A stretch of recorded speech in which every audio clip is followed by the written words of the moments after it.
Good morning. कसे आहेत सगळे? इकडे माझं नटणं चालू होतं. बाहेरचा व्ह्यू पण खूप छान होता, पण व्ह्यू बघून पोट भरणार नाही. मग काय, घेतलं पीठ मळायला. चपात्या करायच्या होत्या टिफिनसाठी. भाजी काय करू ते सुचत नव्हतं. दररोज त्याच भाज्या खाऊन कंटाळा आला आहे. मग एकीकडे पीठ भिजवून घेतलं, त्यानंतर मग किचन साफ करायला घेतला. कारण किचन खराब असेल ना का दिवसाची सुरुवातच सगळी खराब होते. मग मस्त किचन क्लीन केला, त्यानंतर मी चपात्या चालू केल्या करायला. संडे हो या मंडे, रोज खाओ अंडे. पण मी व्हेजिटेरियन आहे, मी अंडं खात नाही. खूप जण बोलतात की अंडं व्हेज आहे, पण तरी पण मी नाही खात पहिल्यापासून. मग काय विचार केला की पनीरची बुर्जीच बनवू आपण. अंड्याची नाही बुर्जी बनवू शकत म्हणून काय झालं, पनीरची तर नक्कीच खाऊ शकतो ना.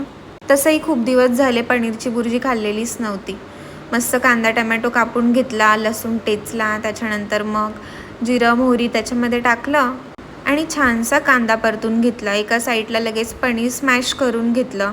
पनीर खूप थंड होतं, त्याच्यामुळे नीट स्मॅश होत नव्हतं. पनीर भुर्जीमध्ये ना तुम्ही किचन किंग मसाला टाकून बघा, खूप छान टेस्ट लागते. आणि पावभाजी मसाला असेल तर तो पण टाका. माझं संपला होता पावभाजी मसाला, त्याच्यामुळे मी काय तो टाकला नाही. कोणती पण रेसिपी असू दे बाई, कोथिंबीर तर लागतेच. कोथिंबीरशिवाय रेसिपी माझी कंप्लीटच होणार नाही. सगळं आवरून झाल्यावर मी निघाली पार्लरमध्ये जायला. गाडीत आमचं डिस्कशन चालू होतं की कोण चांगलं दिसतंय. आता तुम्हीच कमेंट करून सांगा कोण चांगलं दिसतंय. चला तर मग भेटूयात आपण पुढच्या ब्लॉगमध्ये.